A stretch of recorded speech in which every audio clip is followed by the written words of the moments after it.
search principles detect relevance between the words garbage and the US president.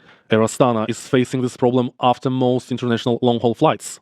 He closed himself in a cockpit, and crew members couldn't reach him because it was completely inaccessible. It's not a secret that this aspect of service is unspeakable.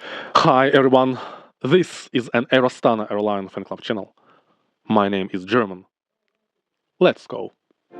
Welcome aboard Air Astana. This is an English-speaking audience edition of my Russian video about rubbish or trash danger in the sky on aeroplane board. Watch it till the end and I'll tell you how to reduce the risk of being stuck in a waste pile under your seat and save time for cleaning stuff. In the original version, I had been using Russian Google search to find any information about rubbish guides or handbooks or something that could provide the passenger with clear instruction what to do with all those used plastic cups, bags, after unpacking headphones, blankets, and other multiple things that airlines are giving us as a complimentary goods. Moreover, many customers are using their own items on board, and after unpacking snacks or drinks, its packaging also needs to be stored till the end of the flight. While I was making an information research for the script, I posted thread about mess under seats at the end of flight, and feedback was substantial. My picture and description got around 40,000 views and several hundred likes. This problem is engaging passengers because on socials the audience reacts immediately. That's why it's not a coincidence that my post on Threads got so many likes and views, and people always are getting involved in conversation easily, and they condemn others with pleasure. Rubbish on the floor on board an airplane is a big issue in Kazakhstan society. Air Astana is facing this problem after most international long-haul flights. But it's not a secret that this aspect of service is unspeakable, and not only in Central Asia. The officials of all airlines in the world prefer not to blame customers and ignore the fact that their staff sometimes suffers from piles of garbage on board. Actually, my little current investigation is a big proof of previous statement. So, in Russian, I could find the only article posted in 2019 about trash on board. But in English, my search was more successful, and I found even a handbook published by IATA in 2017 about wastage on airplanes. Let's take a meticulous look at the situation around the trash-making process during a random flight.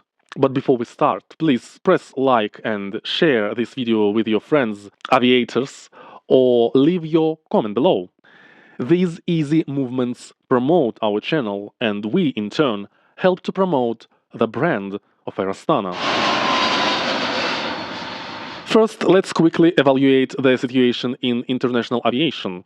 One of the most preponderant views is that it's a sophisticated and highly regulated industry, but occasionally officials are accepting changes and provide updates in aviation with unimaginable speed. The best example, but a very tragic one, was shown when in 2015 the Germanwings pilot directed the airplane into the mountain when the captain went out to the lavatory. He closed himself in a cockpit, and crew members couldn't reach him because it was completely inaccessible. As a result, no one survived. The next day, most of the airlines changed their rules for being in the cockpit. Previous gargantuan safety regulations change was provided in 2001 after the attack on the USA. Let's make the most common Google query. Our simple search contains such phrases as trash on the airplane, and it seems like we got some pretty clear results.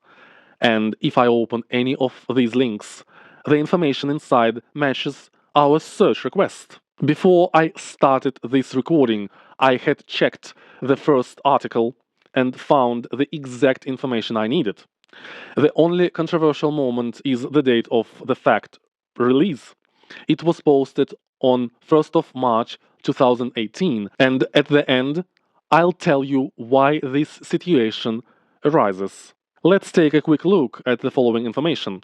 The first fact I want to mention is that the author directed a proper claim to the audience why some airlines customers behave like gremlins and leave their rubbish everywhere.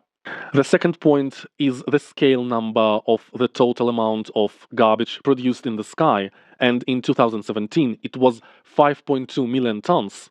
The third fact is the recycling problem, because all countries have their own regulations, and very often trash from an aeroplane goes straight to a waste incineration plant, and nobody sorts a single bag of it. The next point is a positive information about some airlines which are working on reducing plastic consumption, sorting items on board, fuel and engine efficiency. As a result, carbon emissions become lower. As a final fact, the author suggests to think about an opportunity to take our personal rubbish after landing. The following link I found on Google, and it was a booklet posted in 2019 by IATA about wastage in aviation. I want to open it and share with you a very elaborative document on 100 pages that contains different blocks and assumptions, current practices, and itineraries to the future. Especially, there is a very good recommendation to involve customers into recycling process. So I definitely advise everyone to read if you are interested in this theme. If I won't forget, I'll add the link to the description. In the Russian version of this video, I also checked the photo chapter on Google. Here I do the same, and results are better. They are more relevant. Also, I've opened YouTube and the outcome was horrible because media hosting suggestions are based on strange feed settings. Most of the videos are about toilet waste.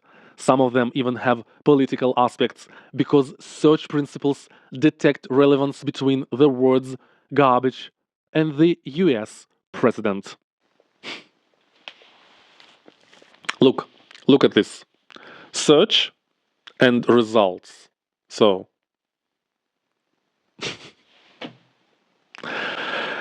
but this actually explains why my videos have trouble being promoted properly without advertisement.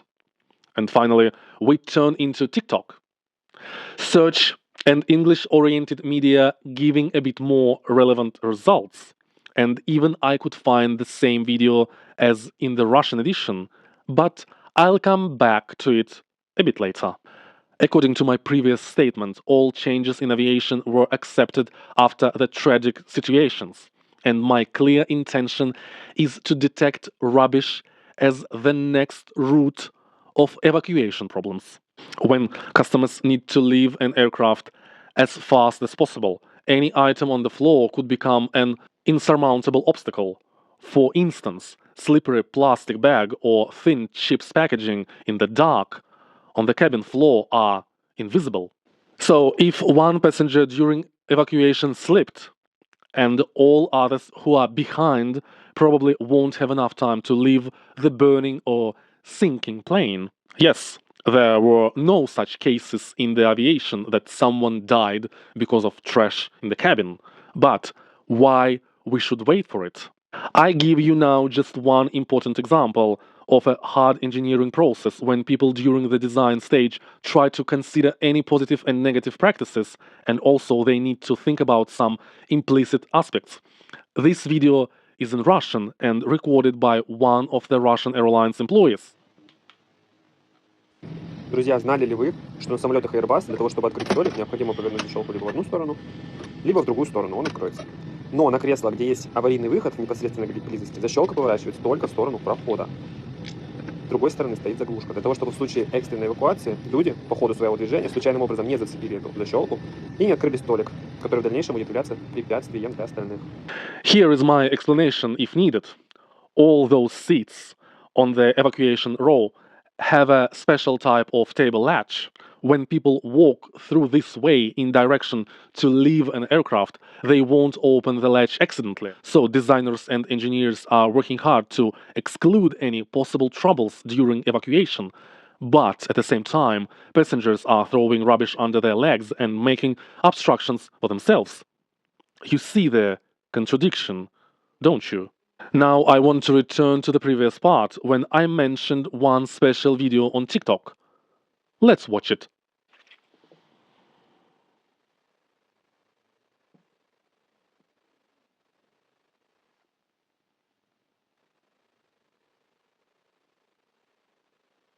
From the first perspective, everything looks fine, and frequent passenger gave the audience pretty nice advice to collect all the rubbish in the bag. But there is one big problem. The author suggests to stick the bag to the table attachment. But as we remember from the recent video about table latches, there is a very important requirement to leave the evacuation way clear. So any items in the narrow aisle are strictly prohibited and should be immediately removed. But the actual suggestion to collect rubbish is totally fine and helpful. And the proper decision in this situation is to store the trash bag under the seat in front of you.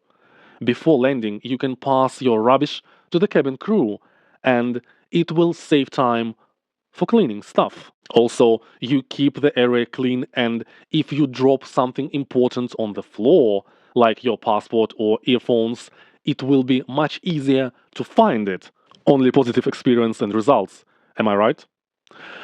I know some of you can claim permanent rubbish pickup by cabin crew, but it's hard and impossible to take each used item from each seat. Customers wipe their hands using napkins for other reasons, collect plastic cups, and it's an unsanitary condition to take such things from passengers without gloves. So, the cabin crew normally picks up trash several times during the flight, and it's enough. All other times, customers have to collect their rubbish by themselves. And even if you forget your travel bin after landing, it's absolutely fine because the cleaning team will pick it up. But anyway, the floor will look neat and tidy. And finally, why for all airlines this problem is invisible? The answer is simple. Some global brands like Emirates, Qatar, or even smaller airlines like Air Astana don't want to deal with raising or teaching customers what they should be doing in this case. Also, trash is a negative aspect of travel, so airlines don't want to be associated with such terms, and of course, the danger of rubbish is only hypothetical. Moreover, of course, there is no correlation between the nationality aspect and throwing trash on the floor. It's more about culture and raising children. But presumably in the future, artificial intelligence will help airlines to analyze customers' behavior, and several facts will be taken into account. Those passengers who didn't leave rubbish after themselves, who treated employers well, will be encouraged. The most loyal, satisfied, but objective customers, like me, will get some bonuses, and opposite ones will get nothing. So sad. Alright, so this is it. Thank you for watching. Press like if you didn't do it before. I appreciate, and you can watch now here or here another video for English speaking audience. And I see you next time. Goodbye.